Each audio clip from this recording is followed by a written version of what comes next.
Bismillahirrahmanirrahim. Assalamualaikum warahmatullahi wabarakatuh.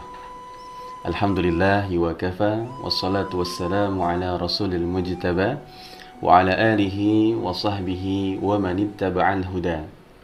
Allahumma ati nufusana taqwaha wa zakkiha anta khairu man zakkaha anta waliyuha wa maulaha amin ya mujibas sa'ilin wa ba'd.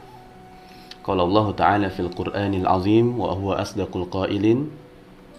A'udzu billahi minasy syaithanir rajim. Syahrul Ramadan alladzi unzila fihi al-Qur'an hudan lin-nasi wa bayyinatin minal huda wal furqan. Al-ayah.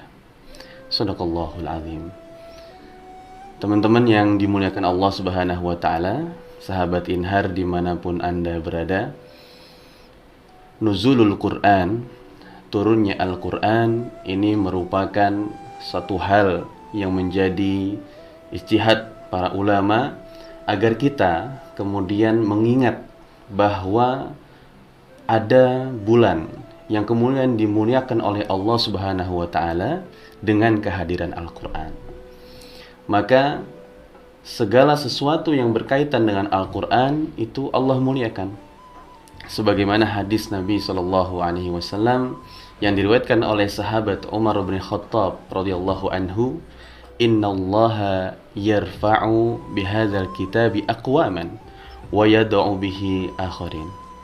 Di mana bahwasannya Allah Subhanahu wa taala mengangkat derajat satu kaum karena Al-Qur'an.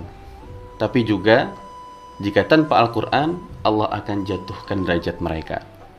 Sebagaimana Al-Quran yang kemudian diturunkan kepada Nabi dan Rasul yang mulia, menjadi mulia karena Al-Quran, yaitu Nabi Muhammad SAW. Maka Nabi Muhammad SAW menjadi Sayyidul Anbiya, pemimpin para Nabi. Begitu juga Al-Quran, siapa yang kemudian menyampaikannya dari Baitul Izzah, dari Sama'id Dunya, dari langit dunia kepada Nabi Muhammad SAW, malaikat Jibril. Maka malaikat tersebut pun dimuliakan oleh Allah menjadi Sayyidul Malaikah, tuannya para malaikat. Kemudian turun di hari Jumat. Ya, ketika Al-Quran pertama kali turun ke dunia kepada Nabi SAW, itu juga di hari yang mulia, Sayyidul Ayyam, tuannya hari-hari. Kemudian juga bahkan bulannya juga jadi mulia, Sayyidus Syuhur, yaitu Ramadan. Tempatnya, lokasinya, wilayahnya pun jadi mulia, Al-Makkah Al-Mukarramah dan juga Madinah Al-Munawwarah. Bukan hanya itu, ya, lalu kemudian malamnya juga jadi mulia. Dalam suratul Qadar disampaikan bahwa inna anzalnahu fi lailatul qadar, bahwa Al-Quran itu diturunkan di malam Qadar. Maka sahabat Inhar yang dimuliakan Allah Subhanahu wa taala, dari sini kita kemudian belajar bahwa siapapun yang pada dirinya senantiasa berinteraksi dengan Al-Quran, ini menjadi mulia. Maka momen nuzulul Quran bukan hanya kita peringati sebagai sebuah sejarah, tapi bagaimana nuzulul Quran ini, ya, kita pahami Al-Quran ini kemudian nuzul tidak ke diri kita, turun tidak ke diri kita, ya, bukan hanya sekedar memperingatinya, tapi sudahkah Al-Quran ini menjadi perangai bagi kita? Sebagaimana Nabi SAW ketika ditanya tentang bagaimana akhlak Nabi, lalu Aisyah radhiyallahu anha mengatakan khuluquhul Quran, akhlaknya seperti Al-Quran. Masya Allah. Lalu bagaimana dengan kita?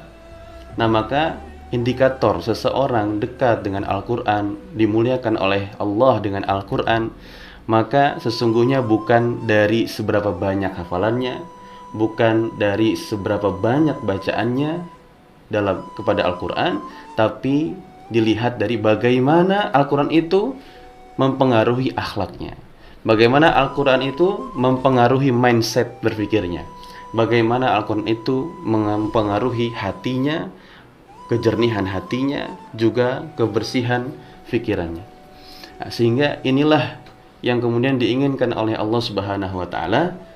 Sebagaimana ayat yang dibacakan di awal, syahrul Ramadan, bahwa bulan Ramadan unzila fihil Qur'an, adalah bulan diturunkannya Al-Qur'an.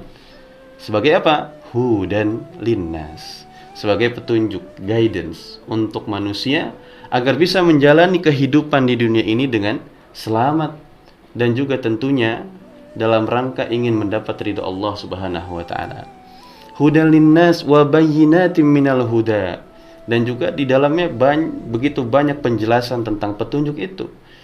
Wal furqan, dan juga menjadi pembeda antara yang hak dengan yang batil.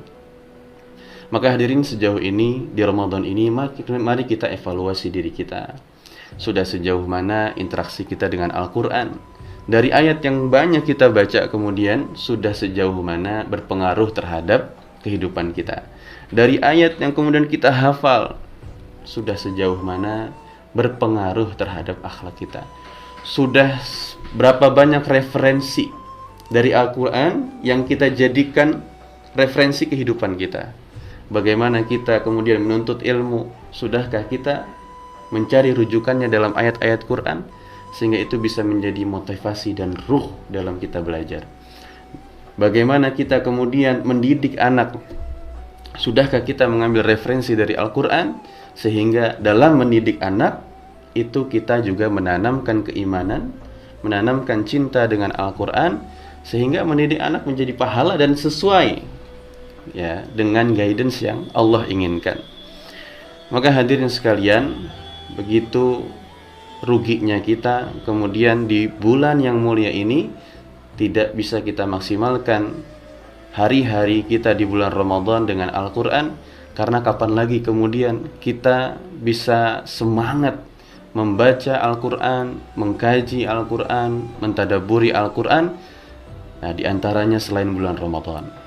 Maka bulan Ramadan ini mari kita sama-sama kemudian memperbanyak interaksi kita dengan Al-Quran, bukan hanya membacanya, tapi juga mengambil nilai-nilai Al-Quran untuk kehidupan, sehingga Al-Quran bisa menjadi mindset kita dalam berpikir untuk menjalani kehidupan ini, untuk beribadah kepada Allah Subhanahu wa taala, sampai kemudian ini menjadi cita-cita kita bersama, yaitu mati dalam naungan Al-Quran, sehingga apa? Nanti Al-Quran akan menjadi syafaat li sahibihi, ya, untuk sahabatnya. Ini semua menjadi cita-cita kita. Sebagaimana juga ketika kita ingin anak kita menghafal Quran, lihat bagaimana Allah kemudian yang menghafal anaknya, yang menjaga Quran anaknya, tapi yang mendapat kemuliaan bukan hanya anaknya, tapi juga orang tuanya. Masya Allah, tabarakallah. Inilah Al-Quran yang sudah ada, kemudian mewarnai kehidupan manusia dari gelap menjadi terang, minaz zulumati ilan nur, dari kezaliman sampai kemudian muncul cahaya terang benderang. Maka dengan cara apa lagi kemudian Allah mengingatkan kita agar terus berinteraksi dengan Al-Quran selain mengingatkan di bulan Ramadan ini, dan juga bagaimana ulama juga berusaha mengingatkan para umat untuk berinteraksi dengan Al-Quran juga di bulan Ramadan ini dengan memperingati nuzulul Quran. Semoga kita semua menjadi ahli Al-Quran, semua orang tua, semua murid dimanapun kita berada juga senantiasa menjaga aktivitas kita dan meluangkan waktu untuk membaca Al-Quran dan mentadaburinya. Insya Allah, Allah akan memberikan ganjaran yang luar biasa kepada kita. Wallahu a'lam bishawab. Fajazakumullahu khairan wa barakallahu fikum. Ala afu minkum. Wassalamualaikum warahmatullahi wabarakatuh.